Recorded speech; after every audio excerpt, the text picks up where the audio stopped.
こんにちは、ピーチももこです。どうぞマーベルカードコレクターズポッドキャストを楽しんでください。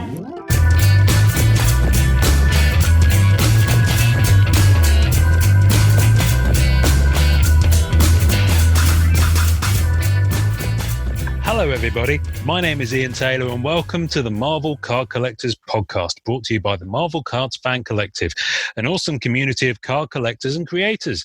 You can find our two groups on Facebook, details of which are at the end of this podcast, so come check us out. With me is my co-pilot in all things Marvel cards. Koi wa watashi no tomadachi desu, kare wa safin ga suki desu. It's Norin Rad. What is that? And I actually did muff it. You did? I don't think anybody will know you did. A Japanese person will. They won't understand. I had to break it down into sections because one of the words is literally over 20 characters long. What? I'm going to put this up to my mic and see if it actually works because courtesy of the Google Translate app, that is so cool. This is what it should have sounded like. Let me just turn the volume up on my phone here. Yeah, let's see. Right, let me just see if this comes out. I got it. これは私の友達です。彼はサーフィンが好きです。 That's what it should have been. And actually, it said, "This is my friend. He likes surfing." Oh my gosh. Okay, well, I love that so much. I'm going to play that again because I like it. これは私の友達です。彼はサーフィンが好きです。 Oh, that sounds so good. Brilliant. Anyway, I've been watching so many Korean horror movies too, so this is actually pretty funny. Kind of mind warping a little bit because I've been watching like all these really messed up Japanese and Korean horror movies. Oh, I'm glad you introduced the word Japanese there because otherwise that was horrifically insulting because that was Japanese. Oh, no. No. I couldn't tell the difference because I'm not that well versed in it. No, fair enough.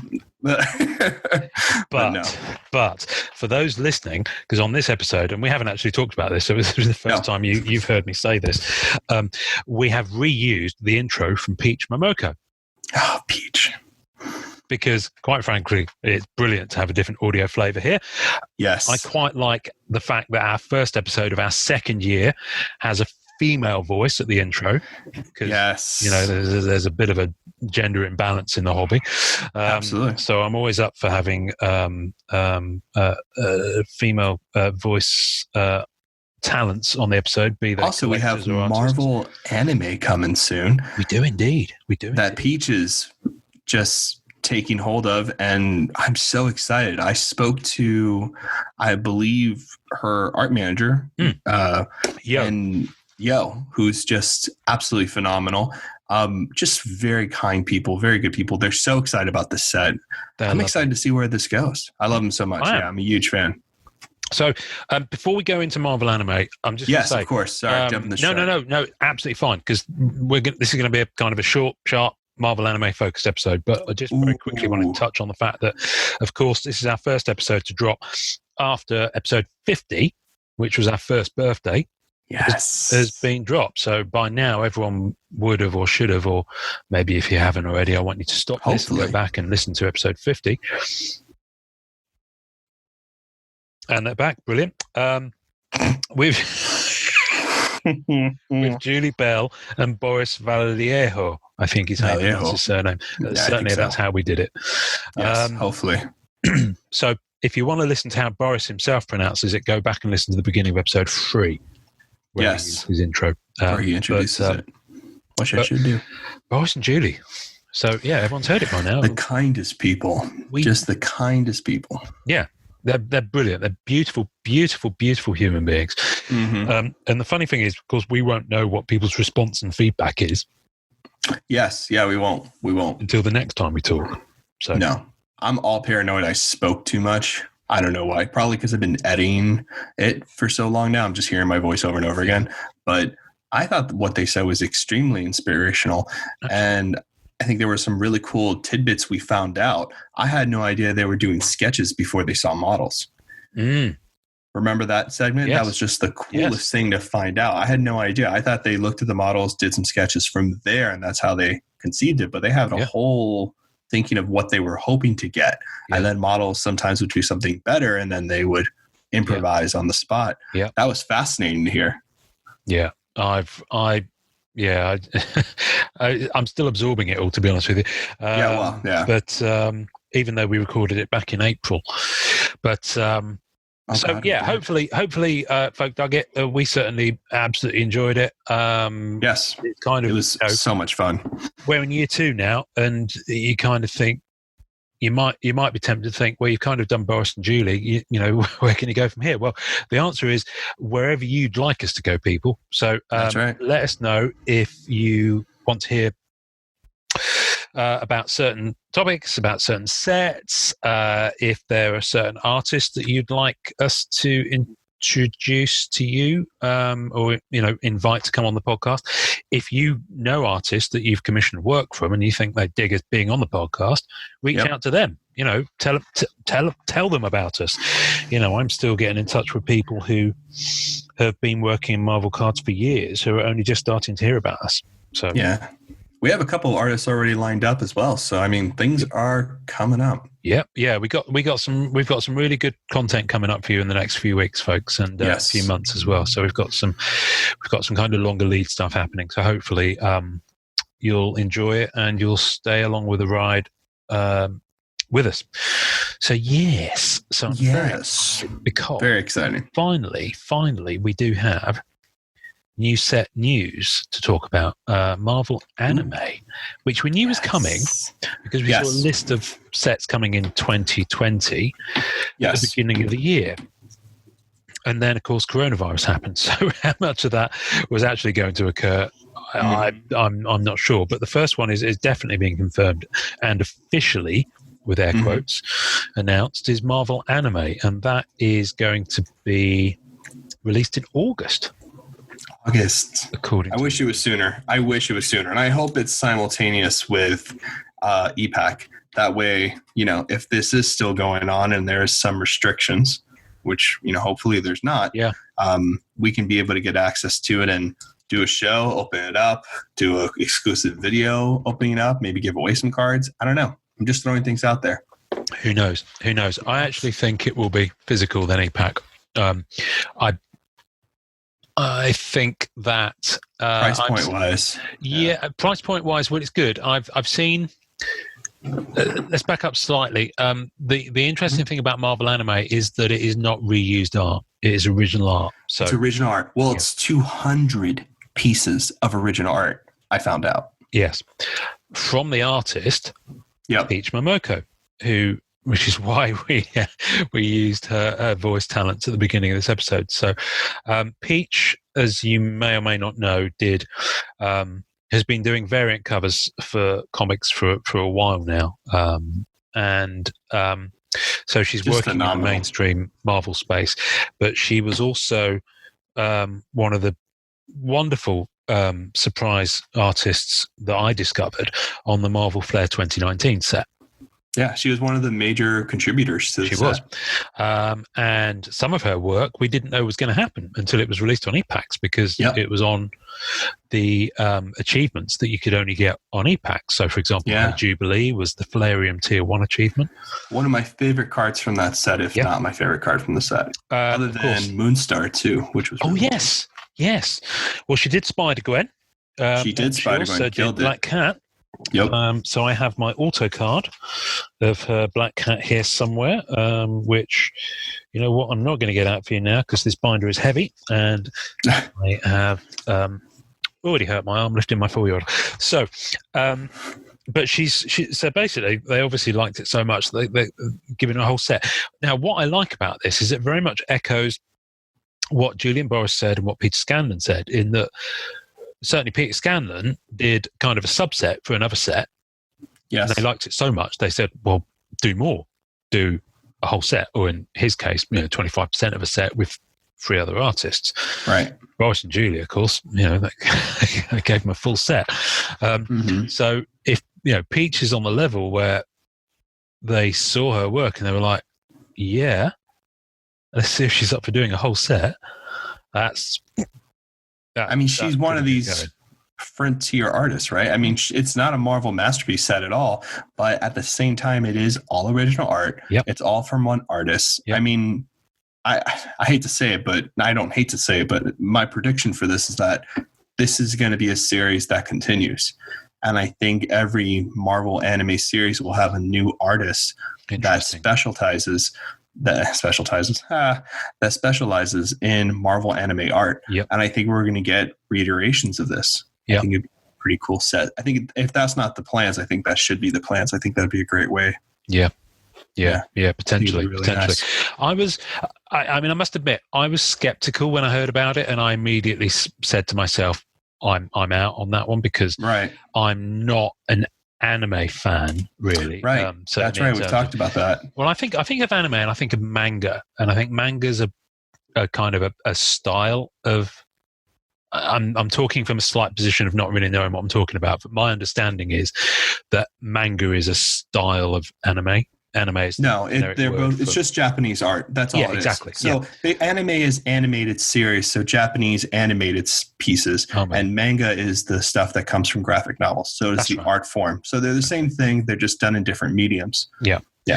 So having, however, seen that Peach is doing it, having seen the graphics for this that have been released, I'm kind of very, very much smitten with it. Not least of which because Black Cat is featured on the sell sheet. Yeah, she looks great. I guess the first thing to say is we're going to be talking about some stuff that's visual on this episode.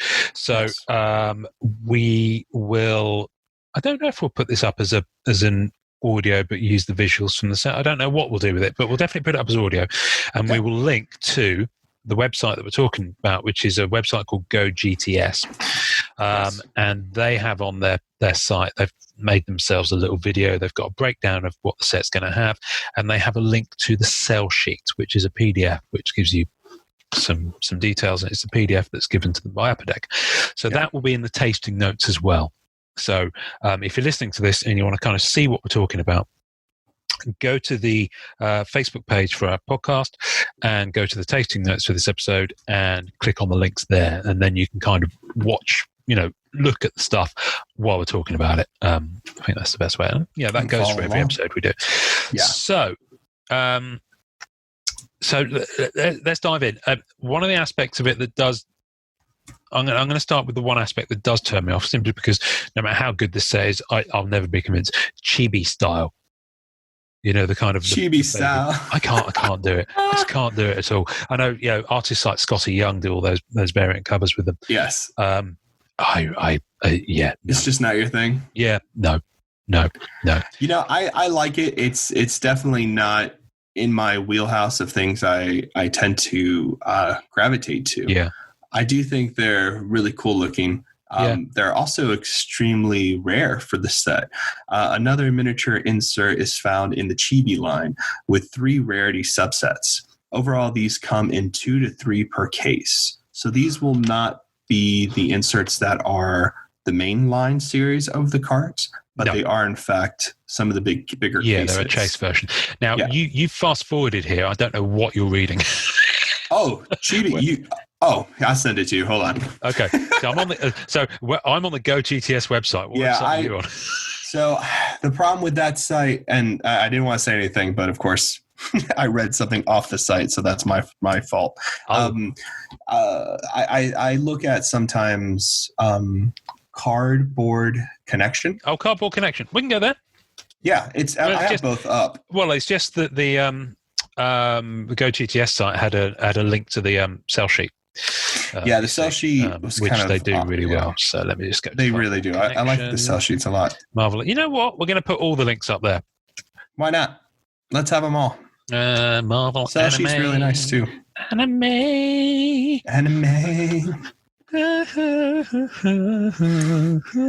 Nice. Man. So, answers on a postcard for anyone who can tell me what that song was originally. So, Upper Deck presents a brand new Marvel trading card set inspired by Japanese pop culture and art. 5 cards per pack, 16 packs per box. That's pretty good. And I I've think seen that's the price really good. point out there at $95 from our friend That's Ed what I'm Webb at seeing. Sci-Fi Cards. Ed Webb. Other dealers are available. Ed's always my go-to guy because I've just dealt with him for ages and he looks after you. I like Ed. So anyway, so Ed has them there. So I'm looking at the sell sheet now. Yes.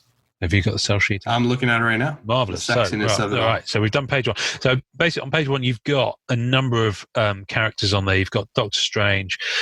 You've got Cloak. You've got Gambit. Gambit. So nice to Gambit back in a set. Gambit's the best, man. You've got Emma Frost, White Queen. and you got who's that to the left of Cloak? Polaris. Is that how you say it from X-Men? Yeah. I wasn't sure who it was, to be honest with you, but Polaris is how you say it. Polaris. And these are all Peach Momoko.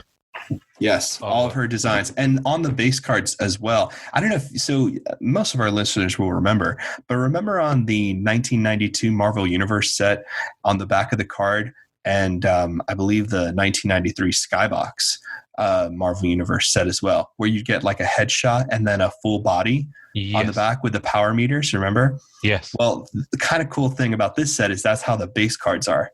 And I've spoken to Yo, who, is Peach manager, as we said before, and she told me that it's original artwork and they are two different drawings. So Peach did two pieces, each one 11 by 17. One was the headshot and one was the full body. Wow. And they're absolutely beautiful. So that's how we're going to be seeing that full set. So I'm kind of excited to see what that looks like. That's really nice. Yeah. So like the Black Cat cards you saw there, yes, and the Captain Marvel, that's the base set.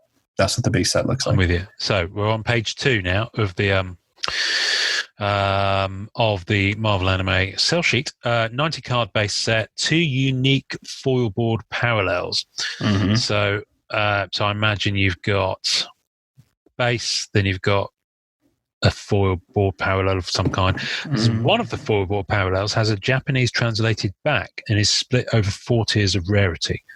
Wow. Straight away, and you can actually see a picture on the Cardboard Connection website of the Japanese translated back of the Doctor Strange card, which looks really cool. It's really clean. I love it. I love it. I love the whole idea there. And there's a really nice picture of Peach there. That's so fun. Discover numbered autograph versions. So, I mean, obviously, I'm going to want the Black Cat at the very least. I'm going to want the Black Cat in all the parallels and the autograph versions. I think it looks great, man. And they got her eyes right, bro. Yeah. They're listening. Well, she's got eyes. And then you've got original art sketch cards. Search for one of one sketch cards drawn by Peach Momoko, which is great. Now, I believe there are other artists involved in doing sketch cards as well, because Peach is only one person. I'm sure she'd probably be drawing her arms off if she was going to. Oh, for the sketch cards? The whole set, yeah. So I know for sure. Yeah. We now know for sure, it's confirmed, that many artists are on this sketch card set. Marvelous. Thank you for that. You're welcome. Page 3. So page 3 of the sell sheet. What we got here? We got a nice Iceman. So Brandon Bennett. Actually, a really nice Iceman. We'll be happy. Yeah, it's cool. I like the way they've had it coming out the Upper Deck logo as well. Me too. They did a good job of that. Original art inserts. Original art inserts. Chase cards, basically inspired by anime, manga, and Japanese pop culture. So we have here. Cool. We have. There's a mechanized one which has got a Hawkeye on. Yes. Then there's another one that says Idols and it's got Guardians of the Galaxy on, and there's another one called Kaiju, and it's the Devil Dinosaur on that one. The monsters. So brilliant. Marvel hero mechanized is Marvel heroes depicted as awesome mechs ready for battle. I really like the idea of that. Me too. The Hawkeye one, it's too small for me to zoom into, but it looks, from the small image I've got it's here, very bonkers. Oh, here very it detailed. It's there as a larger image on the Cardboard Connection website. Thank you, Cardboard Connection. Thank you. You were right to steer me there. You were right to steer me there. I'm not going to steer you wrong, brother. I know. Kaiju, Epic Marvel Monsters, and Idols collect all 7 teams. So that implies there's maybe 7 of those cards. Or all 7 teams, which is pretty cool for the Idols. Yeah, I'm sure there's 7 cards in that team then. Yeah. Okay. So we'll have some of the big hitters there. But that'd be cool. So I wonder if they'll follow some of the kind of K-pop kind of posters and stuff like that, which would be really cool. Right, the next page. Now, Yes. I'm on page 4 now, and this is where it's going to get interesting. And Yeah, this is I'm going to give props to Upper Deck Matt here, Matt Rogers, because Matt Rogers would have been absolutely fundamental to the design of this. 100%. Absolutely certain. And we, remember his enthusiasm for trying new ideas and just, trying new stuff. I love that about him. I see this page and I think of Matt. So Matt, props to you. I mean, one of his colleagues who's still at Upper Deck is probably foaming at the mouth going, it was my idea. But Matt, I'm giving you the props until someone tells me otherwise. Capsule characters. Now, this is interesting. Inspired by Japanese capsule machines, rip open team-based cards to reveal small numbered character cards. So basically, it's a card that you get, and it's very similar to the Dyson cards from the Thor set that came out. Nice. Where you effectively, you have it, I guess the way to think about it is a sealed pack. The card itself is a sealed thing. It's got a perforated window on it. So you can either choose to keep it, if in effect unredeemed, I guess. Yeah. Or you can rip mystery it open mystery card and see what's inside. Which would be and these are numbered as well. So there is a sense of rarity. Bonkers. It is. And you get to see what are the choice of the 5 cards you have. Yeah. So like the different X-Men stuff, it looks like they're different colors. I don't know. I'm fascinated. I love it. I love it. It's a really nice idea. Yeah. Chibi we've talked about. So look for miniature cards with characters drawn in cute chibi art style with 3 tiers of rarity. So a lot of numbered cards, a lot of tiers of rarity. Oh yeah. It's going to be. That's a really good idea. A beast of a set to collect. Absolutely beast of a set to collect. So if you're into the chibi card, have at it. Hanafuda. I love the look of these. I absolutely love them. I'm a huge fan of these. Japanese Hanafuda cards, which I don't know anything about. It's the first time I've ever heard that word. And printed on unique black stock. Peach Momoko's original Marvel art pieces grace Marvel Anime's Hanafuda inserts. And they've got a couple of examples. One with Elektra, which is numbered H9 on the top. And there's another one on the sell sheet, Moonstar.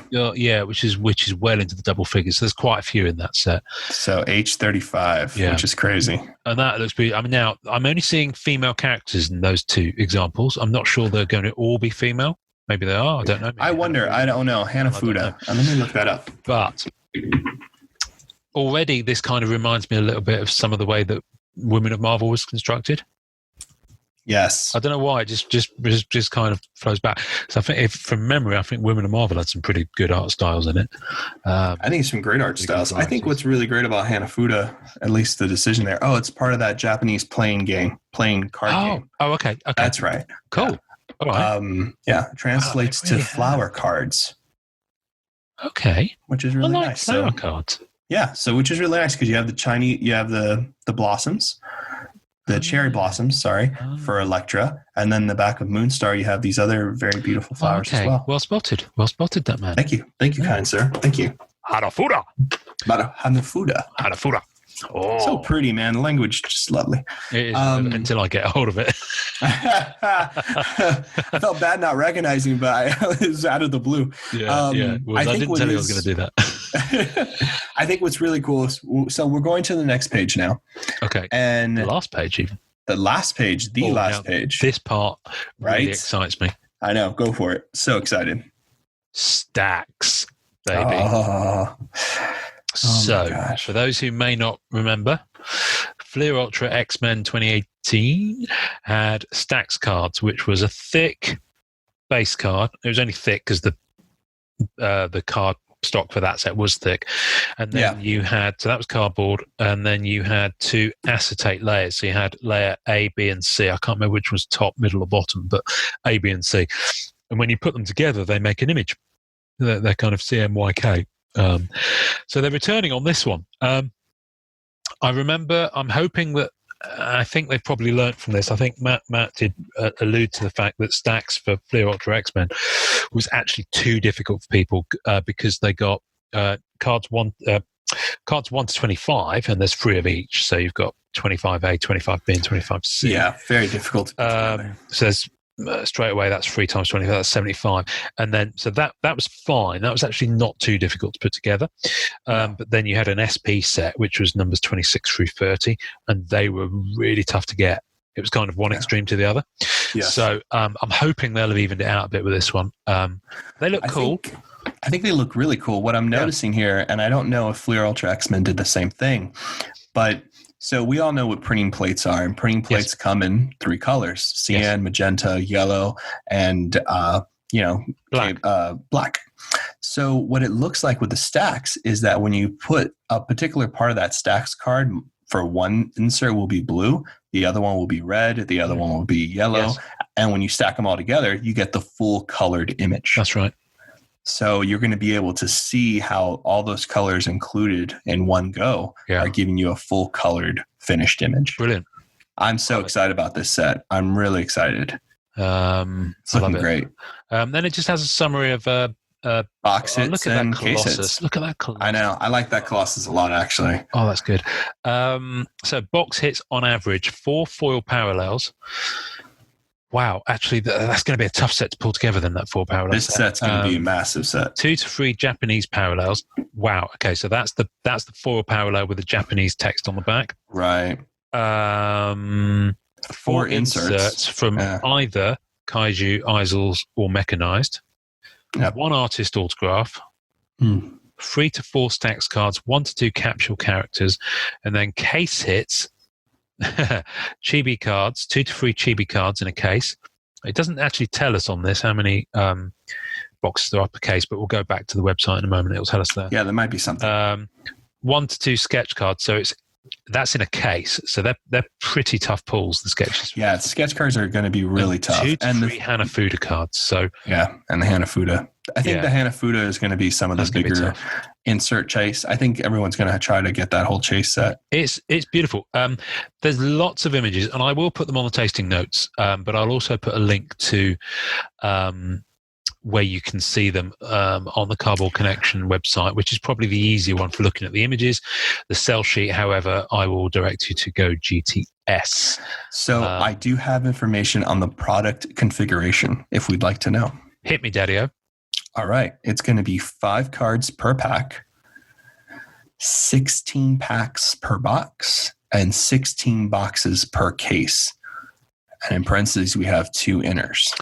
So that's 2 inners of 8 boxes. So you could have a half case, a single inner. A lot of dealers do that. Okay. That's nice. I mean, it's 16 packs per box. It's a tough set to put in, but for a box, you are getting quite a lot. 5 by 16. Let me do my sums here. I'm terrible. Wow. I'm terrible at maths. I can't believe I'm having to do this. So basically, you will get you'll get 80 cards in a box. $95 a box. That's just over $1 a card. Looking at these, I think that's really good value. I think it's great value. I think that's a great. Here's the thing that I'm really excited about. It looks like Upper Deck's learning from its past mistakes. Not that it's made many or anything like that. No judgment. But I do think if they're trying to balance popularity and the idea of being able to get a bunch of cards instead of only getting a few cards like in the Marvel Masterpiece sets, compared with also keeping high-end collectors happy, I think this is a pretty good medium ground here. It's a nice balance. This is pretty smart. Yeah, it's a nice balance. You can drop a serious amount of dollar on this. Yeah, to get everything if you wanted to, right? As is the way with modern card sets from right. Deck. Or you can just dip in for a box and it'll be a ton of fun. And it looks like a fun set. So, and I've been thinking about doing this, and we might actually do this soon. Is have a modern Marvel collector top 5 tips, top 5 insights into collecting modern Marvel cards. I don't know, something we've been thinking about and talking about, and might put out a video there to help you do full sets without having to do massive purchase of boxes. Yeah, some different tips we have for you. Yeah, so exactly. That should be coming up. I mean, I'll probably, from a purely financial point of view, I'm overspent to the max. So I'll probably pick up some of the cards. Let's assume it's physical first. I think it will be physical first.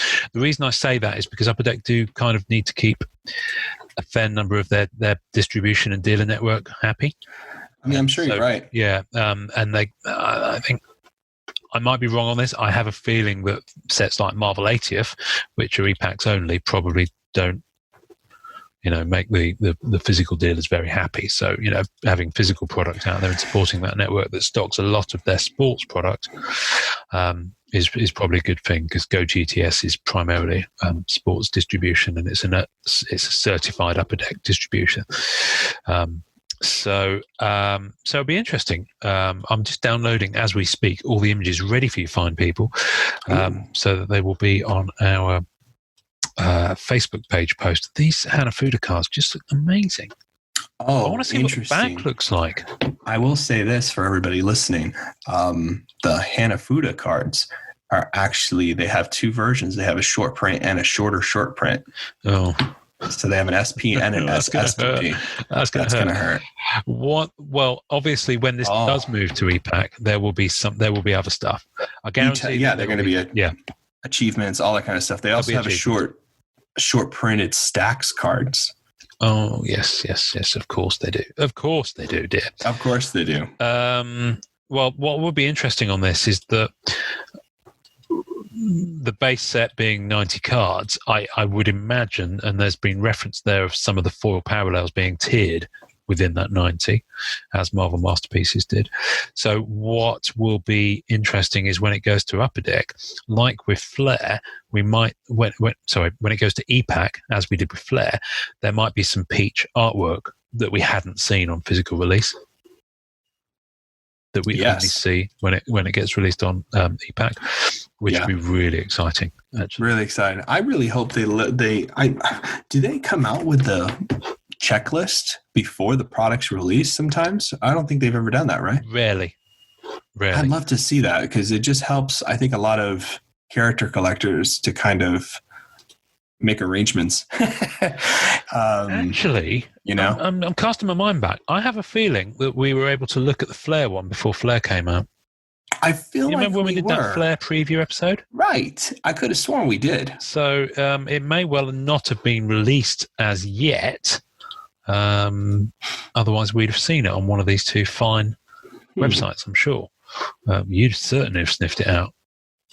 Like a pig hunting for truffles. I have to be ready, okay? Yeah, so I've got to ask. I think it's, and I'm not saying this to be down on you.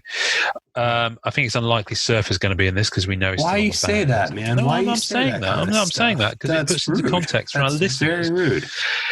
No, honestly, I think what's really exciting is that they're going to bring a lot of X-Men characters in here who have been kind of on the outskirts, and really seeing Gambit on the sell sheet is a really good indicator that some band characters are somewhat coming back. Yeah. I don't think Surfer will be in it or anything like that, or any of those FF Fantastic Four properties. Yeah. But the moment we know, we will let you know and keep you updated on that. Of course. So my question was going to be, what characters do you think you will go after? Because I know you've been going on a few side quests. I have been going on a few side quests, and I have been trying to figure out who I would want to dip my toe into. That sounded gross. Who I would like to go after. Yeah, I wasn't gonna say that was weird. That did not work. I'm going to restart there. Let's just move on. Yes, let's just keep going. So the character I would pick would probably, I like Moonstar a lot. Yes. She's been someone I've been kind of into. I'm always into New Mutants. I'd like to get a rogue, I think I can get into a rogue for this set, especially to see what she looks like. I love the Black Cat. I love the Captain Marvel card. Yes. So I'm actually just mostly thrilled about the set. I don't know. Maybe I'll go for an insert set this time instead of character. Who knows? That might be kind of fun. Would be a good chase. That's what I'm thinking, because I like the black card stock, and I'm into the whole original card inserts. So I did the preliminary art set for MM18, which I believe there was one set before where they showed sketches of the previous work. I can't remember what that set was now. Or maybe that was the first one. I'm not sure. I can't remember. I'm sure someone will tell us. Someone will let us know in the comments below. Thank you. But I might go for the Hanafuda. What about you? What are you thinking? You going to go for the Chibi? You excited? Chibi can kiss my white butt. So no. I will. Hanafuda is definitely tempting me.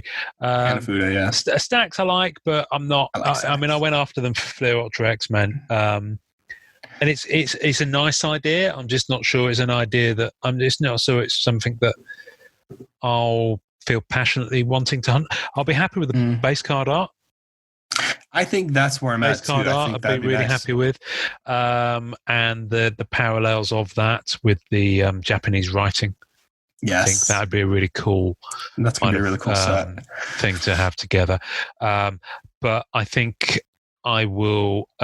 I'd like a physical box because I like the experience of opening it, and I have a feeling that if Flair's anything to go by, you might not be able to get the base cards in that format on e-packs. Maybe. Because they have been doing that whole splitting the release. Yeah, because the base pack in Flare did not have the gold border, which the e-pack exclusive does. That's right, yeah. So the physical release, you couldn't get the gold variant of the base set 1 to 90 on Flare. You could only get that on e-packs by combining 5 digital copies of the base card. So the base card you couldn't get on e-pack because it was digital.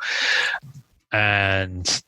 but you could get the gold, but you couldn't get the gold in the boxes you bought in stores. So I wouldn't be at all surprised if we see something similar here. Yeah, I like it. I'm excited. I like it. People seem to genuinely be, kind of up for this. I think it, don't get me wrong, some of the comic art sets that have been coming out have been interesting, and the MCU set are nice for the people that go after those, which, as we've talked about on the episode with Brian Bowe. Good evening, Brian. The proportion of people that we know in our community don't tend to go after the MCU sets as much as the comic art sets.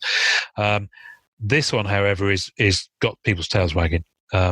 However, with it being out in August and solicited for August, there still hasn't been, even though we know it's coming, it's there still hasn't been an official announcement of Marvel Masterpieces 2020, so that won't be till the autumn. Now I can't imagine they'd release it that close to Marvel Anime. No, I'd be my surprised. Money's on October. October would be good. Wasn't October MM18 too? Yes, October 31st was MM18. So the later in the year, from my point of view, the better. I think with anime coming out for a lot of collectors later in the year, the better, because I certainly think last year quite a few releases dropped quite close together, and it was a bit of a struggle for people. I think Premiere ended up getting moved a fair few times, so that became less of an issue for some folk. But it's certainly a lot if you do it close together. So, but anime looks fun. I think it looks great. Check it out. I think it's really exciting. If any of you guys are planning on getting any, or if you've got any thoughts about the set, please do drop some comments on the Facebook page, on the Instagram, or on the Twitter, wherever you feel the need to comment. It's nice. Nice to see something different. I'm excited. Marvel Age is the one I'm intrigued by. See, I wonder what that set's going to look like. I don't know. I've seen an image of the sketch card stock that I'm not supposed to have seen, so we won't show that or talk about that just yet. But I am interested in what that set will be too. It is a listed set, so we do know of its presence. Yeah. I'm not sure if that'll be physical. Really? You think it won't be? It might be pack only. That's interesting. Well, you think about it. I mean, you got anime coming out in August. Masterpieces will definitely be physical. We know anime is going to be physical. I don't know if they're going to be able to squeeze anything else, but then again, I don't see any MCU sets lined up for the tail off this year. So no, because they stopped at Endgame, right? Endgame and Captain Marvel was merged into one, and of course, there's been a natural break in the Endgame kind of run. Yeah. So I mean, maybe they'll do the Black Widow set, but we don't know. Yeah, they should do, but of course, the movie's been pushed back. Who knows? Who knows? Hoping that someone from Upper Deck will come and talk to us soon. Yeah, I think that'd be really we have been talking to those cats a little bit on the DL. Now, apparently, the guy who runs Upper Deck, whose name escapes me for the moment because I hadn't prepared to say this, but I'm going to just How dare Google you. it. How dare you. Let me type in Upper Deck boss. And I know this is going to be one of those things where they're all going to be like, we're not going to talk to them now. They don't know the name of our boss. This was not my fault, though. This was Ian's fault. Don't blame me. Jason. Apparently, Jason listens. Jason's very nice. Jason. Thank you, Jason. Mashera, I think. And you butchered his last name. How dare you? Sorry, Jason. Sorry. Anyway, apparently Jason listens. So from now on, WWJD. I have no idea what you're talking about. So people say, "What would Jesus do?" Oh my God. Immediately lost half our listeners, but that's what we'll say now when we're talking about sets and decisions. Like, what would Jason do? Jason and all assembled Upper Deck folks, we jest. Mightily, but I think it's funny. It's to amuse myself as much as anything else. But yeah, so thank you, Noan, for walking me through that marvelous Japanese. Also, we will be setting up a interview with Peach very soon, which I have not told Ian yet, but now I'm telling him now. You're welcome. So, really? Yes, soon. Wow. So, okay. Thank you so much, everybody. We are looking excited for Marvel anime, and really, dead serious. Oh wow. Okay. You sly dog. Because I remember you telling me you were talking about it, so I was like, let's drop it. So, not sure, no dates, no. No. I remember talking to Yo last year, yes. And he said that she was. It probably makes sense now in retrospect. She was probably knee deep in doing the artwork for this, which is why she didn't want to do it. But I remember when I said about the intro, he said that he didn't think that her English she wasn't being very confident in her English to do the intro in English. But maybe he was blowing smoke up my bum, just trying to throw me off the scent for Marvel anime. So no, I think they were probably just really busy at the time. Yeah, I'm sure they were. It's convention season as well. We can have Yo and Peach on, and I think that'd be a really nice. That'd be really good. I think it'd be lovely. I'm really excited. Honestly, about that. I love her artwork, and it'd be such a honor. She does great horror stuff too. So if you don't follow Yo, if you don't follow Peach, please do. We're going to put a link. Yeah. Check her out. She's fantastic. And she'll be one of the, in my opinion, I think she's one of the big artists for Marvel now. She's already a friend of the show. So Marvel cards. The only way is up, baby. Only way is up. She's rocking. Only way is up, baby. For only you. Way is up. Do you know who did that song? No, I'm just singing. Sorry. Yaz. YAZZ. That I should know the song. Know the song. She's English, I think. Yeah.